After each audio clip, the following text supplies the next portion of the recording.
kerralla vähän tällaista videoa, missä tapahtuu jotain. Ettei aina vaan mustia videoita.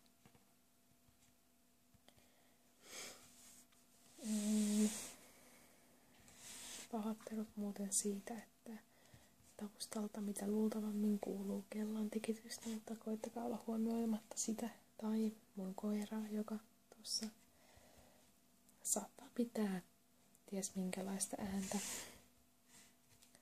Ja joo. Mun pitää lukea tällainen.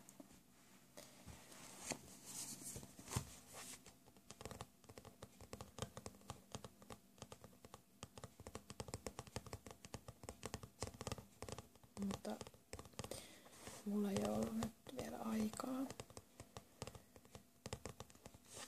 Tää pitää palauttaa 23. päivä viimeistään, joten mulla on onneksi vielä aikaa julkaista tää, jos mä haluan.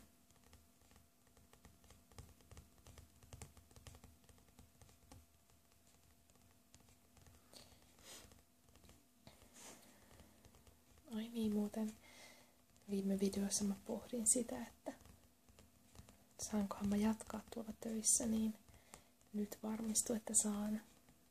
Joten on tosi kiva niin kun aloittaa uusi vuosi silleen, ettei tarvi miettiä, että mitähän sitä nyt tekisi, koska alkuvuosi on nyt niin kuin turvattu. Tietysti totta kai mun täytyy miettiä, että hakisinko mä opiskelemaan ja mille alalla ja silleen, mutta niin kuin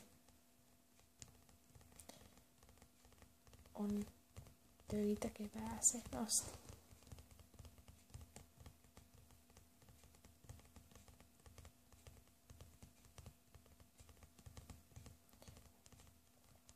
Laatu tulee olemaan muuten, kuten huomaatte, niin taas tämmöistä, mitä nyt onkaan.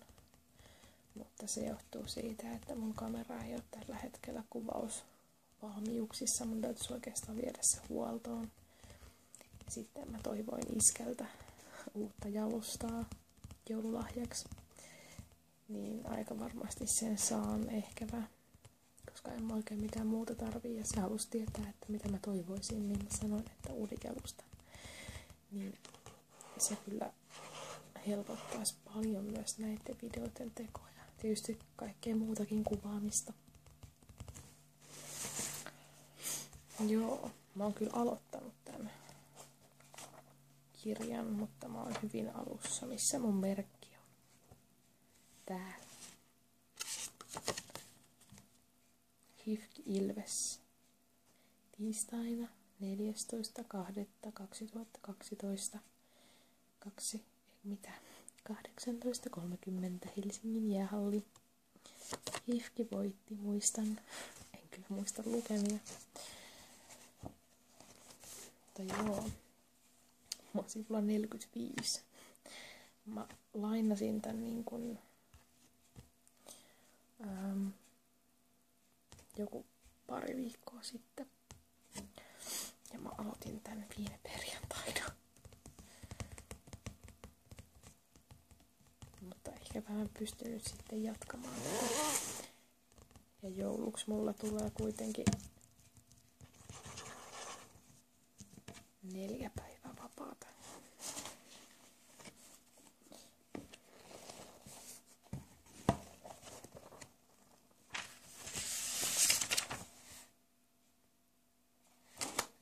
Tää on kyllä vaikuttanut tosi hyvältä. Silleen niin kuin 45 sivun aikana, mutta saa nyt nähdä sitten millainen on.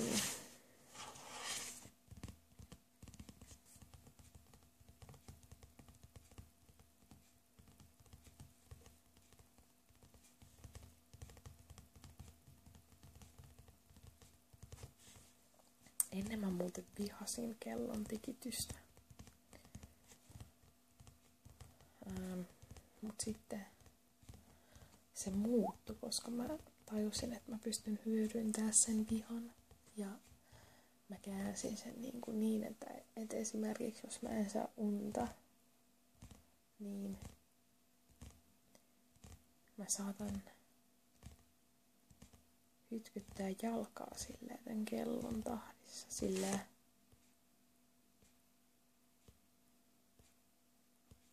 tai sit laskee niitä tikityksiä.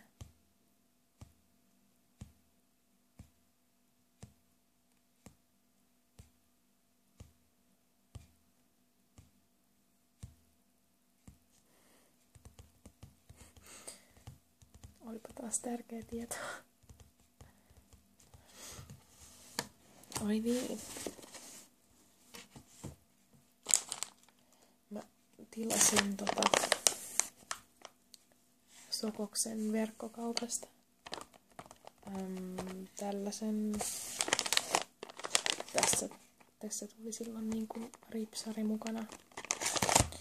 Ripsari on ollut käytössä, mutta näitä meikin puhdistusliinoja en ole ihan hirveästi käyttänyt,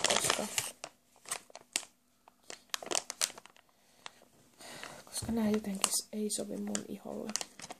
Vaikka tässä lukee, että niin kuin kaikki ihotyypit ja niin herkkä iho ja kaikki ihotyypit. Mutta ei ne vaan sopinut. Mä en muista minkä merkin on ne toiset, niin ne sopii, mutta yleensä mä en pese meikkejä tällaisilla liinoilla, mutta tää nyt oli semmonen kokeiluostos.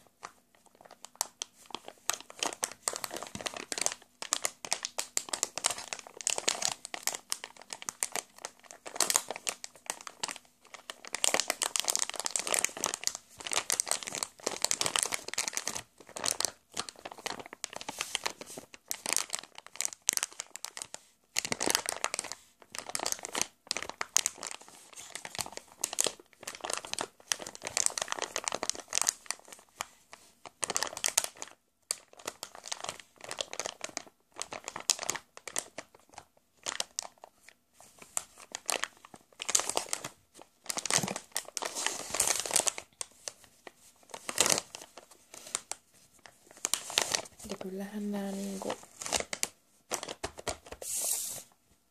paremman puutteessa, jos mulla ei ole meikkien puhdistusaineita, niin kyllä tällä lähti hyvin meikit irti, kun mä oon kokeillut. Ja voihan tätä käyttää muuhunkin kuin meikin puhdistukseen. Mutta en kyllä osta uudestaan. Varmasti sopii jollekin, mutta ei sopinut mulle. Vaikka lumenen tuotteita kyllä tykkään käyttää. Mutta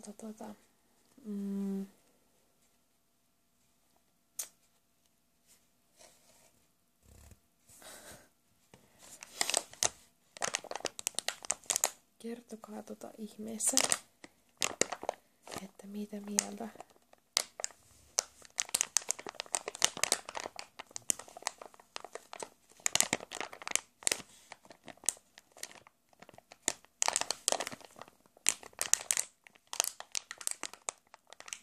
ootte tällaisesta videosta.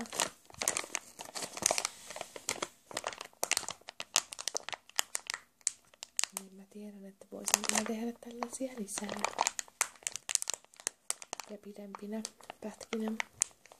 Nyt on nimittäin sellainen juttu, että multa loppuu tästä laitteesta muisti ihan kohta, joten on pakko lopettaa.